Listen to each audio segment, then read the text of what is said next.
Our permanent captains were voted on by the team prior to the banquet last night. On offense is Gator Hoskins, Cato, and Chris Jaspers, and on defense is Rouse and Montarius Lovett. So those guys are voted permanent captains. Three of them are underclassmen, which is kind of neat. Not kind of neat, it is great because they're all back next year. And those 5 will represent us in the Military Bowl against Maryland. So it's a great honor for those guys. Anytime you're voted captain by your teammates, that's a heck of a deal. I'm proud of those guys, and there are 5 really good ones, along with the other 14 of them did a tremendous job this year, and really proud of everything they did. We also got some good news. Rouse last night said he's going to come back and play his 6th year, which is huge. He's not only a great leader, but he's been a great player, and anybody that's overcome the adversity that he has to come back, had the success. He's voted MVP by his teammates. He was voted captain, and of course was all conference, which is just a great reward for a guy that deserves it. I can't think of a guy that deserves it any more than what he does, because the adversity he's been through and the way he's fought through it, and come back and had a great year for us. So our football team, we're excited to be in and proud to be in the Military Bowl against a great opponent. It's a great venue. I don't know how many of you all had the opportunity to be at the Naval Academy Stadium, but it's a special place, a special venue.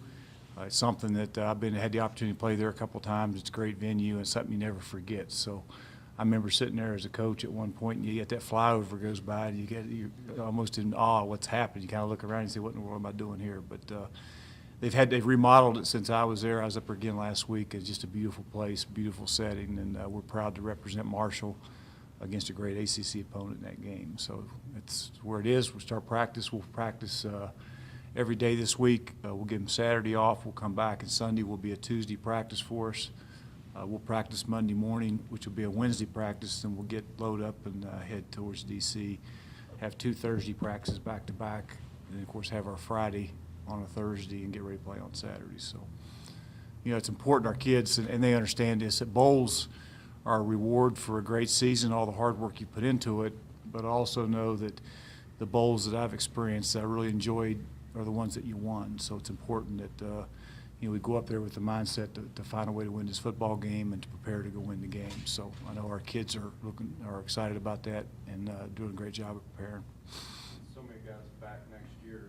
This starts 2014 for you pretty much too. That's kind of what when I met with them Sunday after the championship game, my one message was to them is a bowl is a reward for your season, but the bottom line is it's important we do 2 things. It's number one, we send the seniors out, which have been a great group, and if you had the opportunity, I know Jack was there and Steve was there, and a couple of you that heard the opportunity to hear those kids speak last night. That's a special group, and they did a tremendous job, and they were the keynote speakers of the banquet, but they played their best football. The Taliaferros, the Bazzies, the Sparrows, you go right down to Schooler, to Garrett Scott, and when you have a good football team, what happens is your seniors play their very best, and all those seniors did that. Even you go down to the Derek, Mitchell, who was a special team MVP, to Matt Pickett, to all those guys contributed in their own way, and it was neat to watch that team grow and watch how the seniors prepared and played. But 2 things have to happen: send those guys out the right way and set the tone for next year. The preparation we have in practices, we've already had a couple. We'll get several in prior to heading that way, but we're also working with the young kids, and you'll see we'll have a regular practice today, but we'll keep especially the offensive and defensive young linemen out there and work with them individually after the rest of them go in. So we'll try to take advantage of every minute we can of these practices to try to get this team better. Is that the bowl gift for you, these extra practices to prepare to get these young guys some time? Yeah, I think it's no doubt. I mean, we're going to have, if you count the week we had for the championship game of those practices, and then you count, I counted 11 or 12 practices prior to the bowl game. That's more so than what you get for spring ball. You get 15 practices for spring. I think 3 of those are non-padded. Whereas now we can wear all pads, we can do anything we want to do, and you get, of course we're not because of game preparation, but we have probably 16, 17 practices, prior to that bowl game, which is huge. Especially the Ainsleys, those young offensive linemen, the Tom Collins, the Cody Collins, all these young linemen on both sides of the ball, because those are the guys you can really develop the most. You sit there and kind of really plan those practices out now in order to maximize both preparation for this last game and preparation. There's no doubt. We'll have a normal Tuesday preparation with the older guys, but our inside drill, for example, today we'll go 12 plays with the with the ones and twos, but then there'll be a 6-play stretch just with the developmental guys. Same thing with 7-on-7, same thing with our team periods. But then after practice, those older guys will go in, those young guys will be out there. And the good thing is they don't have a dinner time, so we can keep out there. We can turn the lights on if we need to and make sure they get the work that they need. Dr. Maryland remind you in whatever ways of anybody that you played earlier this season? Well, I mean, they're an ACC team like Virginia Tech was, and they're a good football team. I mean, they've won 7 games in that league, and you know, they beat Virginia Tech up there. I think when you look at them, you know, that quarterback is a guy that, you know, he missed some time this year, but of course he's healthy against us, but he can beat you not only with his arm but also with his feet. He runs the ball extremely well. They have a lot of design quarterback runs for him where he's keeping the ball in the perimeter. So, you know, we've got to do a great job of making sure we contain him. But if you just look at them, they got athletes and all over the place. And you know, the one thing that we try to do the first 2 days, Jack, and even the first 2 or 3 days this week is focus on us getting better as a team. You know, focus on the areas that we need to improve in fundamentally and technique-wise, because basically we have 2 Tuesdays or 3 Tuesdays and 3 Wednesdays preparation prior to going and playing Maryland. So this first Tuesday, Wednesday will be a little bit Maryland, but also focus on us getting better. And those last couple will be focused totally on preparing for Maryland. But they're good. I mean, they're a good football team, and I think anytime you get into the postseason in a bowl situation, you're going to play a good football team, and they are. Is that just college football now, the mobile quarterbacks? I mean, even Cato's running more than he used to. Yeah, it's. I mean, if you look at us. I mean, we seem like we get to. Every week. I know we get to play them. I know that. You know, regardless of who we play, it seems like they've got that kind of guy, and I think a lot of people are going to that. You know, I think without a doubt because of the offenses that you're seeing now with the spread offenses and that type of thing. But it seems like even when you're playing, you know, a power offense, you know, you're also playing a quarterback that's mobile, and that's kind of the trend, I guess, at this point. And that's we're seeing an awful lot of them. Does it make the switch to what your defense does now even more crucial because of Yeah. the offenses you face? I think you're having to recruit speed, and you're having to recruit athleticism in the space areas, whether it be the linebackers that walk out or whether it be the safeties and corners. And I'm not sure it's any different, you know, to be able to defend a quarterback on the perimeter runs, because it's basically the same thing as you're trying to get a guy on the ground in space, whether it be the quarterback or the receivers, whoever. We talked about this, Doc, with the Florida situation, but how important is this game recruiting in the Washington Yeah. metro area there? I think anytime you've got the opportunity, Jack, I think there's only 2 games on that day. Correct me if I'm wrong, but I think there's 2 games that are played on that particular, is there 3? But the exposure you're going to get on national TV with ESPN is anytime you get that kind of exposure, regardless of where you are, it's going to help you. But, you know, being in that northern Virginia, D.C., you know, that's where Byron was from, and you know, we've had a lot of really good players come out of there, and even the Maryland area. So I think the exposure you get from a national television standpoint, and also, you know, just being in a bowl, and you know, it's great to be able to call kids and say, look, I can't get down to see this week because we're preparing for the championship game, we're preparing for a bowl game. To me, that does you more good recruiting than it does out there after getting your tails kicked and you're sitting home for Christmas. So, you know, I think it's good that it's going to help us in more ways than just being on national TV and just being in that area, but actually, you know, playing for the championship and continuing to play in postseason is going to help us as far as recruiting goes. Now that you guys are playing an ACC team, any extra juice for your players? No, I don't. I think just because it's the next game, you know, and there's no doubt that our guys, you know, get to play a great opponent in a great conference, and who's going to the Big Ten. I guess next year, I guess we can say we're playing an ACC and a Big Ten team. I don't know, because they're both. I guess they're kind of in between. So, I guess if we can find a way to win that, we beat an ACC team. We also beat a Big Ten team. So, it's all good. Doc, in your years as an assistant coach, is there any team that you've been part of that your team now reminds you of? You know, I don't know. I mean, I don't know that I've ever been a part of a team that's grown as much as this team has. You know, I mean, as far from a year, I mean, the improvement they made on defense, you know, to become the number 1, the most improved scoring defense in the country. I mean, that was special within itself. I mean, that got us to where we are, and you know, just to see the team, you know, the leadership part of it, to grow in the way we have, and I'm not sure I've been a part of it. I've been around some really good football teams, but I'm not sure I've been around one that's come so far. You know, we're +5 more wins than what we had a year ago, and you know, being in a bowl of this magnitude and playing for the championship in the conference. And now we're not near satisfied because our goal is always to win the conference championship. And when you don't do that, you're not ever satisfied, and we're not in any way, shape, or form. But I felt like I'm not sure I've been a part of a team that's grown so much, not only from becoming a better team on both sides of the ball, including special teams, but also the leadership part of it and the way they've grown as a team. And they're a fun team to be around. Again, I keep going back to some things, but you all heard those guys get up top talk at that banquet last night, and the one constant that all those seniors talked about was how much they've grown as a team, how much the culture has changed in the last couple of years, and in a good way. And they're just proud to be a part of the team, and it's neat to see a team grow up like that. And I'm not sure I've been around one that's grown up as much and changed as much as this one has in 1 year. And I asked you this at the beginning of the year, and I think it's maybe more so now. I mean, this was your first 4-year class. I mean, this is a roster of teams that, you know, coaches recruit and their own philosophies, their own image. This is a 4-year group that you have coached and you have brought in your image. How key is that to the improvement of this team, that you like toughness, that you bring in toughness, you like competitiveness, you bring in competitiveness? Well, I think there are guys, they've been a part of it for, you know, these are really basically all our guys, not my guys, our guys that we've had now for 4 years. There's only a couple here that were here when I got here, to be honest. That I think Rouse is one. Of course, he's been in 6 years, but Talaferro was a walk-on when I got here, and Bazzi was a walk-on. Montarius Lovett's one that was a scholarship. Scholarship guys are basically still here are Schooler and Rouse and Lovett. That's about it. You know, the rest of the guys have been here 3 years or less, you know, on campus. And so, you know, that being said, you know, they are guys that's been part of the program now. They understand what's expected of them. They understand that it's important that they live right and make great decisions. And I think the one thing I like about this team is football is important to them, and they work hard. They go to work every day. You guys come out and watch practice. I mean, it's every day they go out there to get better as a football team, and when you do that, you got a pretty good shot at winning some games and being pretty good.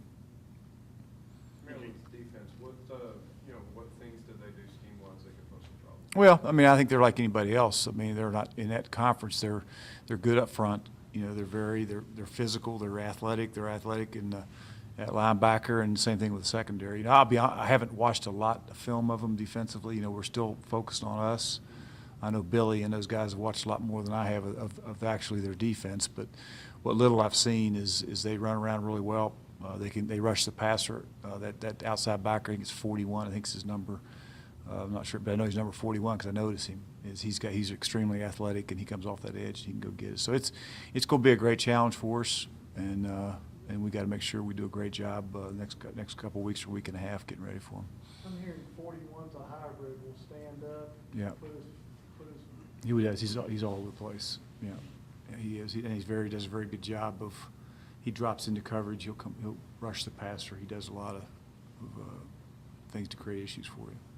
What's your thoughts on getting JT back for this bowl game? Great. I mean, he's a great kid, and unfortunately, we can't get him back for another year. You know, you'd like to, but it's not going to happen. He's not going to get a 6th year because he's got to have 2 medical. He's got to have 2 years where he totally missed for medical reasons. He didn't have that, but. He's just to get him back out there, the leadership he'll provide, and he's a good player, so we're excited about it. How is he able to help the team off the field? Well, I mean, I don't know if you guys that came to practice. I mean, he was a coach out there for the last however many weeks he was out, but he never missed a practice, never missed a meeting, never missed a trip, never missed a hotel, never missed a meal. I mean, he was out there the entire time, and matter of fact, I think he was signaling our defenses. I know he was signaling our defenses into the defense. So he's just a great kid that. Our kids have great respect for it. Our coaches have great respect for him. It's going to be fun to have him back out there. He's a good player. How important was it for you to make sure that even though he was hurt, and you know sometimes hurt guys don't make trips, that you make sure he's there and he's on the sideline and he's dialed in and, like you said, signaling things in? And all Yeah, he was just he's so well respected by our team, and he's such a great leader that.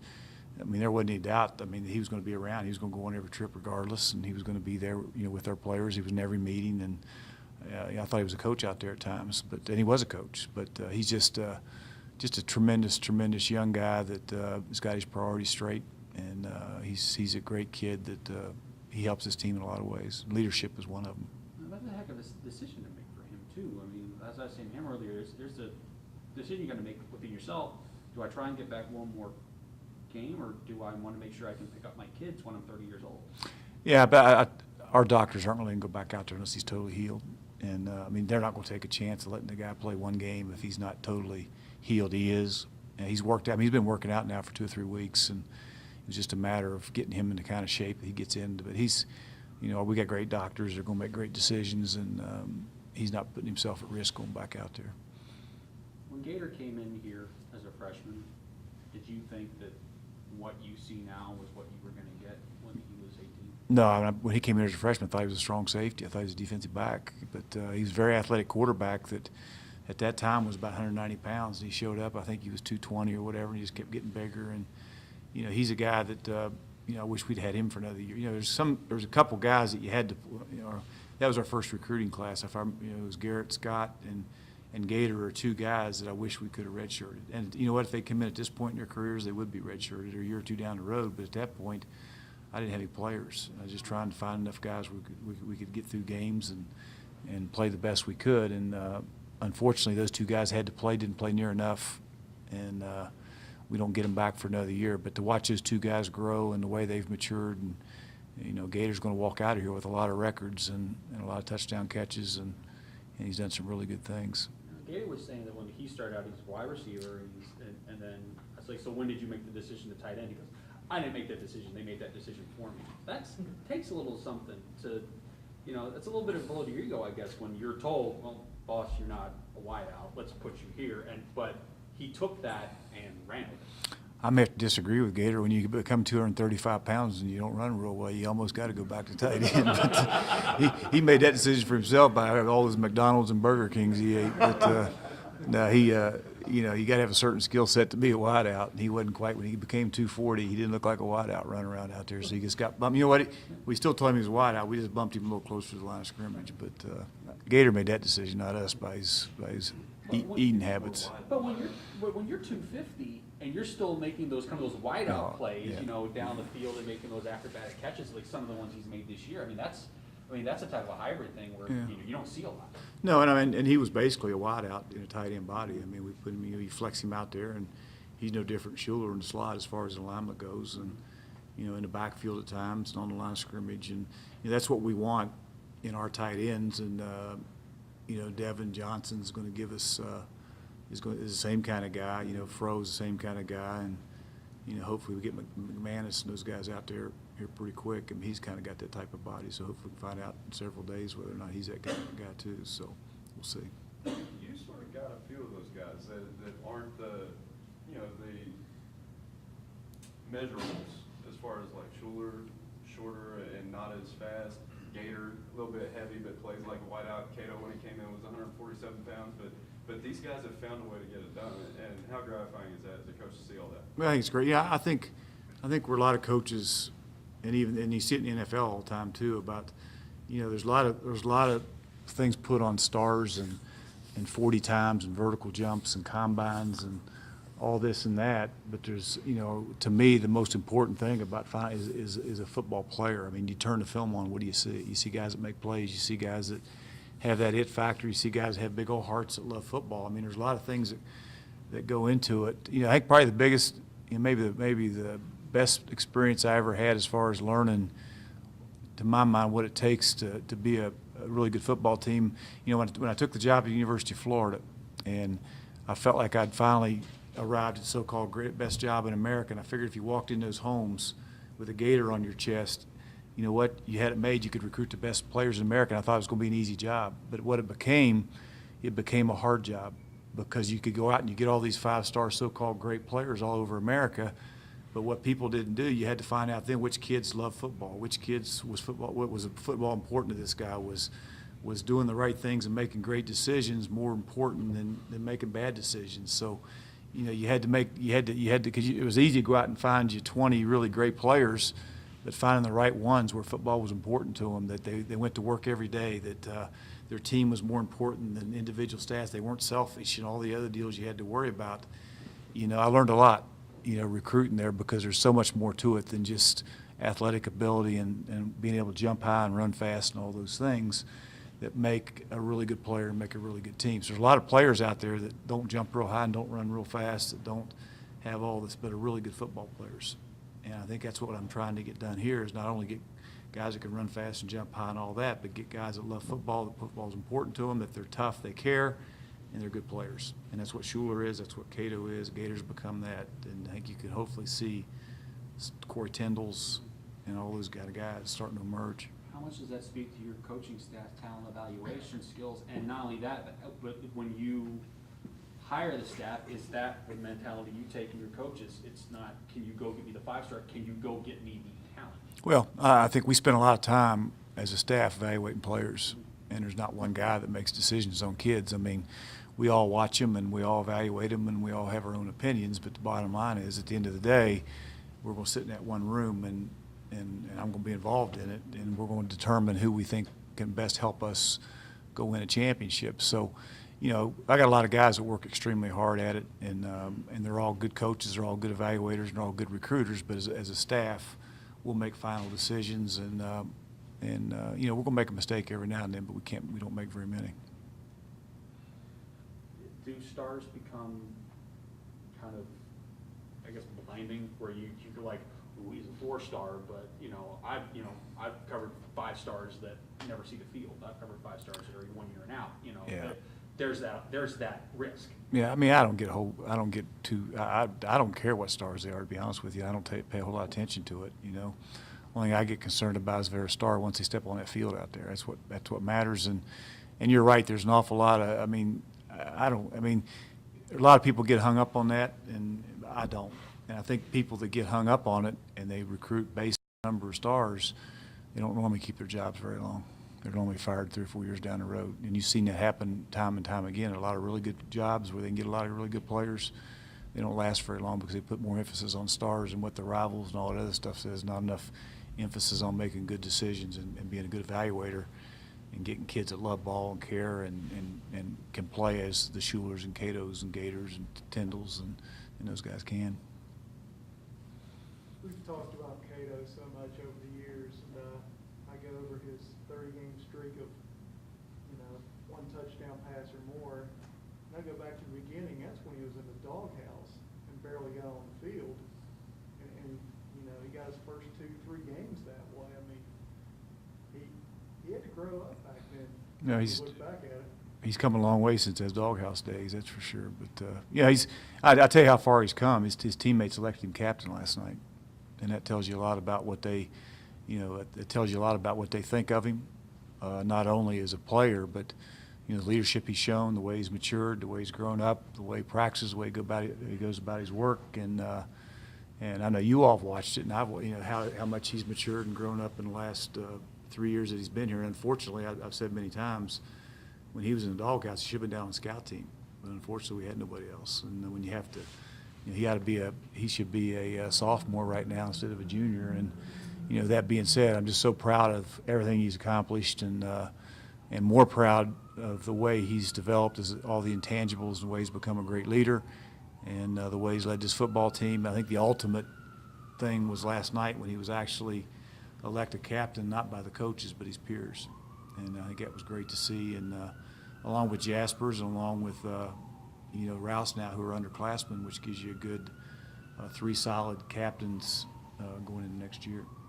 You said, you keep saying, look, Cato's a better quarterback this year, and like we talk about stars, numbers, and all that stuff. The numbers don't beat it out in some steps, but you say you're talking about the intangibles, the leadership, and the drive, and the determination. Is that where that's made him what he is now? Yeah, that's what, and I think if you look at that, and if you look at his score zone throws, I got my stat man back there. He can tell you about what's he's gotten. He's got 1 pick and 49 touchdowns or whatever in the red zone, which is that what it is? I mean, Cotton can tell you exactly what it is, but I mean, his stats in the red zone are unbelievable, and just the way he takes care of the ball now, and like I say, it's just there's so many things that he does on that field now that go unnoticed with his reads and his run pass decisions, and everything that he does, and the way he practices, and just the way he's grown up, and it shows. How much better is your secondary this year from last year? Light years. And Chuck deserves a lot of credit for that. And of course, you get Darrell Roberts back, who's a really good player that went there a year ago. Taj Lepman went there a year ago. A.J. Leggett, Corey Tyndall. I mean, there's a lot of new faces out there that have helped that secondary become better. And Montarius Lovitz played his best football, his senior year. So a lot of things go into it, but there's no doubt they're a lot better this year than what they were a year ago. Where have they made their biggest strides? Well, there's better players. I mean, they make plays, and they're better tacklers, they're better in space, they're better defenders. Chuck's done a tremendous job with them as far as their man coverages are concerned. They play press man, whether they're bailing, whatever their techniques and fundamentals are, and they're just playing fundamentally sound football, and they're better players because of it. And how much is the tackling aspect important? Especially, with last year, they gave up, the defense as a whole gave up so many big plays, Yeah. and now they're just not doing that. Yeah, it's critical because in the games we're playing, the teams we have to play today, most of them in our conference, you got to make plays in space. It's a space game, it's a perimeter game. Maryland will be a perimeter game. Their quarterback's on the perimeter a lot, and you've got to be able to make plays one-on-one in space, or you got major problems. And for the most part, we have. Good. Well, good. Thanks, guys.